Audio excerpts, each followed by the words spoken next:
Bismillahirrahmanirrahim. In the name of Allah, the most gracious, the most merciful. Respectable teachers, I bid you welcome in the Advanced Phonics Workshop Part 2 that is related to vowel sound. आज की इस नशिस्त में हम vowel sounds को discuss करेंगे। चूँकि हम पहले भी देख चुके हैं, बुनियादी तौर पर दो आवाज़ें हैं इंग्लिश बोलते वक्त, एक हैं कॉन्सोनेंट साउंड्स और दूसरी vowel sounds.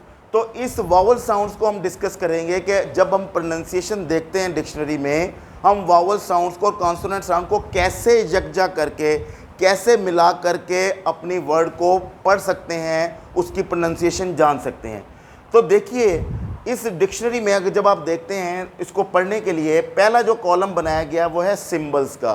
In the first column यहाँ पर सिंबल्स लिखी हुई हैं। दूसरे कॉलम में रेफरेंस वर्ड्स हैं कि कौन से इंग्लिश के वो आसान तरीन लफ्ज़ हैं जिसमें डिक्शनरी ने वो अल्फाज इस्तेमाल करके हमें उन आवाज़ों से रोशनास कराया, बताया जो कि वर्ड्स में ज़ाहिर हो रही हैं। और तीसरे कॉलम में उस रेफरेंस वर्ड्स को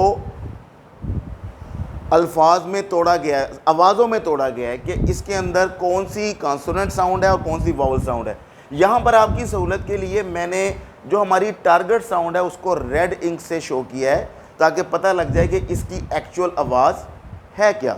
आइए आगे बढ़ते हैं। जैसे मैंने भी कहा कि रेफरेंस वर्ड का रोल बहुत इंपॉर्टेंट है। इसको हम पढ़ेंगे सी। जब हम सी देखते हैं तो इसमें हमें दो आवाज़ें मिलती हैं, स और ई। आप देख सकते हैं यहाँ पर दो आवाज़ें लिखी हैं, एक है स और देन ई। हैप्पी, जब हम बोलते हैं वर्ड हैप्पी तो हमें इसमें चार साउंड नज़र आती हैं, ह, ए, प और ये ई, हैप्पी। पहली वाली साउंड जो है वो लंबी साउंड थी जैसे ई, और ये दूसरी साउंड जो है ये मीडियम साउंड है, ई, जो हैप्पी में है।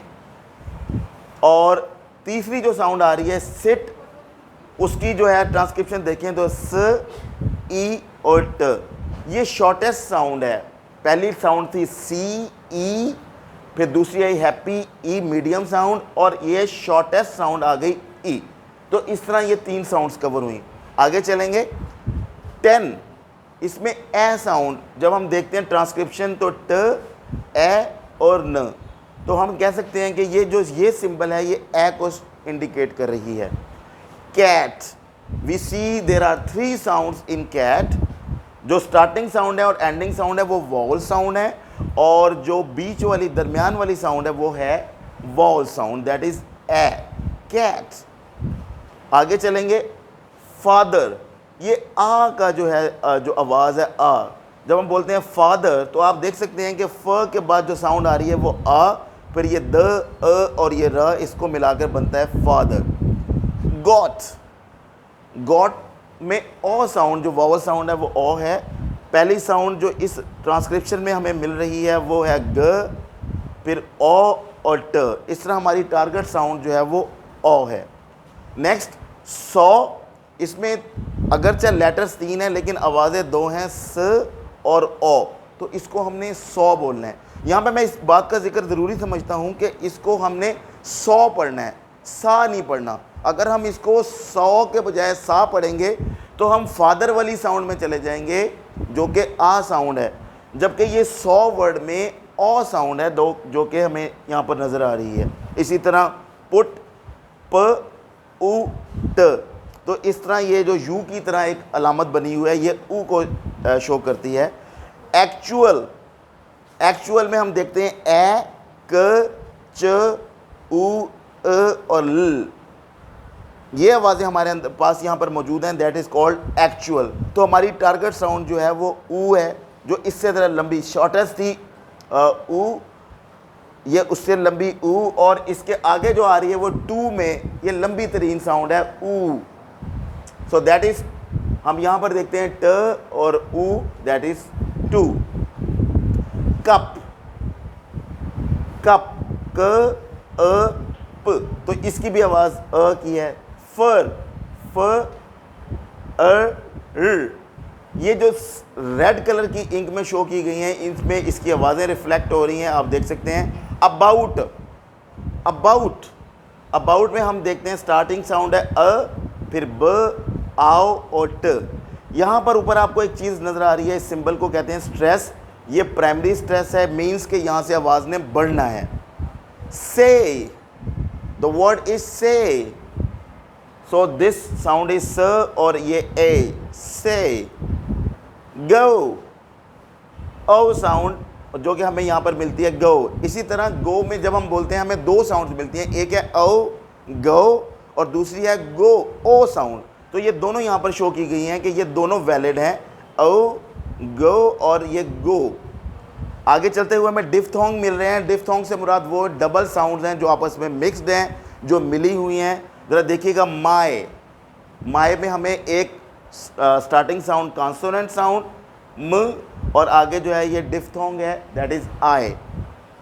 बॉय, तो इसमें हमें दो साउंड्स मिल रही हैं, ब और ओय। यहाँ पर ये डिफ्थोंग है ओय। इसी तरह नाव में न कॉन्सोनेंट साउंड और इसके आगे डिफ्थोंग आओ, तो ये बनेगा नाव। नियर, स्टार्टिंग कॉन्सोनेंट साउंड न और ये डिफ्थोंग ई और आगे जो र आर ब्रैकेट में लिखा हुआ है, दैट इंडिकेट्स के साउंड र की तरफ टिल्ट हो रही है, झुक रही है, बढ़ रही है। नेक्स्ट है हेयर में हमें जो मिलती है वो साउंड एयर। इसमें ह, एयर और र, तो हम कहेंगे हेयर। और आखिरी वर्ड है प्योर। इसकी जो हमें वॉवल साउंड है वो है ओ, जो हमें मिलती है प्योर में, प्योर, प्योर। सो ये वो आवाज़ें थी, हमने देखा पहले भी हम डिस्कस कर चुके हैं कि कॉन्सोनेंट साउंड्स वो साउंड्स हैं जो हमारे माउथ ऑर्गन को इस्तेमाल करके होती हैं, जिसमें हम अपने माउथ ऑर्गन्स को, टीथ को, जॉस को, गम्स को, अपर पैलेट, लोअर पैलेट्स वगैरह को इस्तेमाल करते हैं। जबकि वॉवल साउंड्स वो साउंड्स हैं जिसमें हम अपने माउथ ऑर्गन्स को यूज़ नहीं करते, डायरेक्ट बराह रास्त आवाज़ हमारे हलक से बाहर आती है। और जब आवाज़ बनते हैं तो आवाज़ों में ये दोनों साउंड्स, जिसमें कॉन्सोनेंट साउंड्स भी और वाउल साउंड्स भी और फिर आगे डिफ्थोंग भी अगर आ जाएं, तो वो तीनों को मिलाकर हम कह सकते हैं कि अल्फाज जो है वो बनते हैं। यहाँ पे मैं एक और बात जिक्र करना चाहूँगा कि वावल का जो रोल होता है वर्ड में, वो सिलेबल्स को डिफ़ाइन करना होता है। कि वावल जो हर वर्ड में तकरीबन जो भी आप आसान से आसान वर्ड देखें, यहाँ पर जितने भी वर्ड हैं, see, happy, sit, 10, cat, father, god, जितने भी हैं, इसमें सब में कॉन्सोनेंट के साथ साथ वावल साउंड भी मौजूद हैं।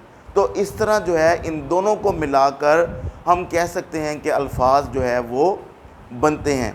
तो पहली वीडियो में हमने डिस्कस किया कॉन्सोनेंट्स के बारे में, और इस वीडियो में हमने थॉरोली डिस्कस किया वावल साउंड्स और चंद डिफ्थोंग के बारे में कि ये डिक्शनरी में क्या रोल अदा करते हैं। तो इसकी मदद से हम जो है वो डिक्शनरी को बाआसानी जो है वो पढ़ सकते हैं और समझ सकते हैं। Thank you very much.